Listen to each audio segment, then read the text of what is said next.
They made the American people angry, and there's three ways that they did it. I'm going to talk about all three, and then feel free to jump in. Number one, I want to talk about the border thing because we just talked about that. Now, they like to say, and they said this all along, we have always been about solutions. I mean, I'm speaking from Harris's mouth right now. From day one, we have been about solutions. Let me tell you what happened on day one. In January of 2021, that's day one, that was month one in office, they undid over a dozen border security laws that were Trump-era border security laws, Aaron. They undid them.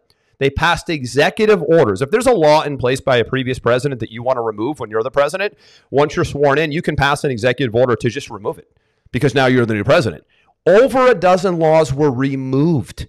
They instituted a catch and release policy that basically said to the world, if you come in and we catch you, if you come in through a non-asylum entry point, which means you're coming in illegally, let's be clear, and we catch you, this new policy says we have to release you into society. They did this for 3 straight years, as they said they were part of the solution. Then they got caught flying migrants, illegal migrants, into different aspects of America on airplanes overnight at 3 a.m, and they were putting them into swing states. Elon Musk, in his interview with Joe Rogan, broke it all down. He has the data. He pulled the data meticulously with his team from the Department of Homeland Security's website, showing on record hundreds of thousands of migrants flown from their countries into America in the dead of night and dropped off with debit cards loaded up with $1,000 and set up in society in swing states. Think about what I just said. That is the largest human trafficking ring in American history conducted by a U.S. administration. As she's saying, we were part of the problem. Here's number 2. They passed a border law in 2024. Where was a border bill, I should say, or they tried to pass one. Aaron, where was the border bill in 2021, 2022? 2023. We were at 7 million illegal crossings by 2023. Where was the bill then? Oh, it was an election year. Sorry, my bad. I just answered my own question. Do you know what that border bill had in it? I have the bill right here. I'm looking at the bill as I'm doing this podcast because I know like people like to play this game right here that they failed to do 2 minutes of research. Guess what the border bill had in it? The border bill presented to Congress had $60 billion earmarked for, wait for it, Ukraine. A United States border bill. It gets better. The bill also allowed for 5,000 to 7,500 illegal migrants to come into the country per week, still in the bill. So please tell me how you're passing a border bill that sends more money to Ukraine, less money. Only $20 billion of that money was earmarked for the border, by the way. It was something like a $90 billion border bill. $14 million was going to Israel, $60 billion going to Ukraine. And oh, by the way, thank you for leaving $20 billion behind for America, even though it's an American border bill. And oh, by the way, thanks for still allowing 5,000 to 7,500 million illegal migrants per week to come into the country. And then if it exceeds that amount, we'll actually close the border. This is their solution that came in 2024. So when they say it was the Republicans who stopped the border bill and they're the reason for the problem, that was the height of gaslighting, manipulation, and bait and switch. I've never seen anything like it. And I have the border bill here. You know that I'm a guy that doesn't just say things without making sure I have the information. I might not be right all the time, but I'm going to lean on being right about 99% of the time. I'm staring at the bill right now. The border bill earmarked $60 billion for Ukraine, and it allowed 5,000 to 7,500 illegal migrants to still come into the country per week. As they said, they're part of the solution. Donald Duck would have laughed at that bill. You know what they did after that, Aaron? They said Donald Trump is the guy who killed the bill, and he's trying to do it because he wants to run on it. So let's unpack what they just did. You want to talk about manipulation? They created a fake bill that they knew nobody would approve. And when it didn't get approved, guess what they did? They blamed their opponent.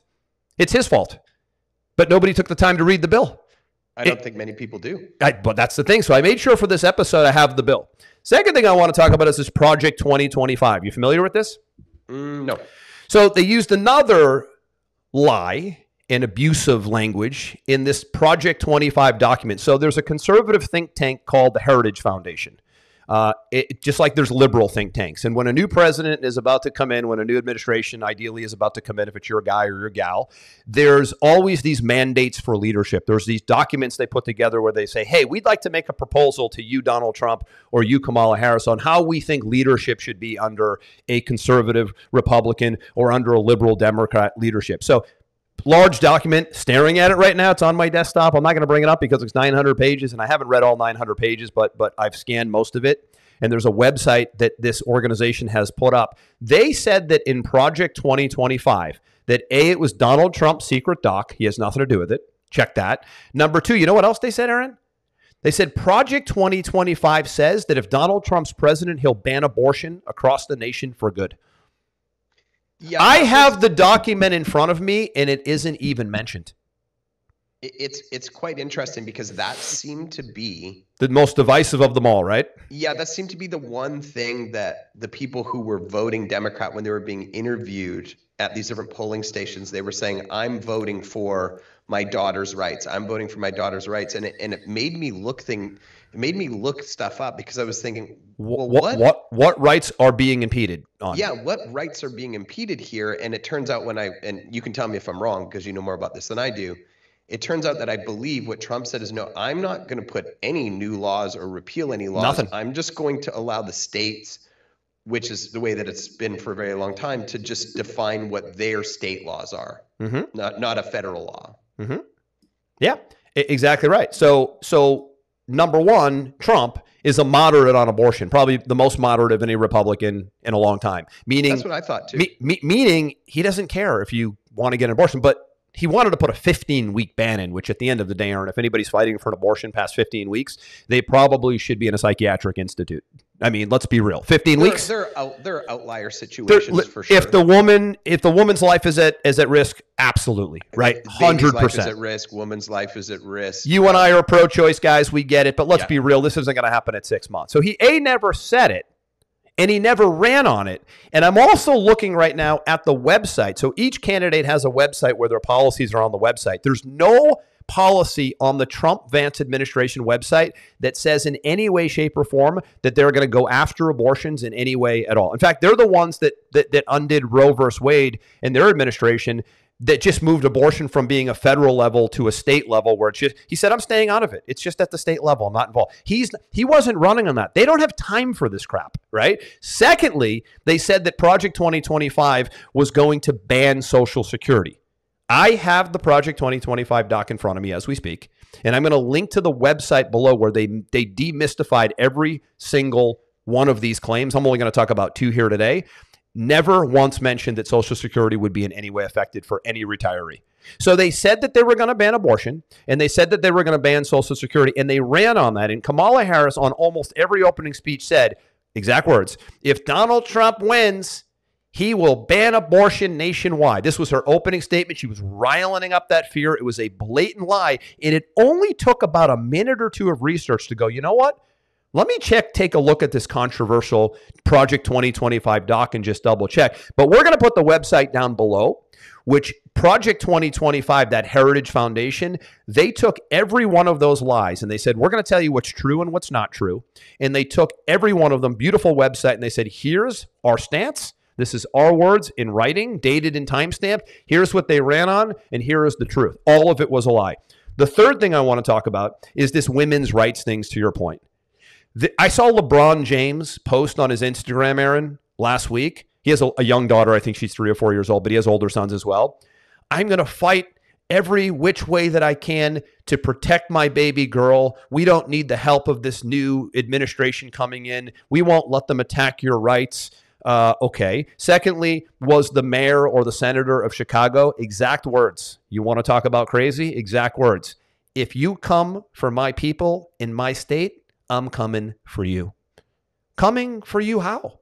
How would the Trump administration be coming for you?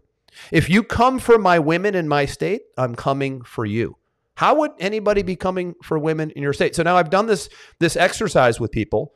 You and I both know that women crawl over broken glass to get to America to be able to have equal rights. We know this, right? They crawl over broken glass. Literally. I know that's not legitimate, but it's a figurative term. They crawl over broken glass to get here. I have, again, looked at all the information. I have a mom, a sister, a daughter, and a wife. Okay? There is not one policy on any of the websites. There's not one speech in which the new Trump administration or J.D. Vance has said that they will threaten or impede upon women's rights in any way, shape, or form. Literally does not exist. So when I ask these people who are trying to play the game of this guy's horrible. I'm no longer going to talk to you if you vote for him because he's against women's rights and all this. You do realize that everything you're saying is false.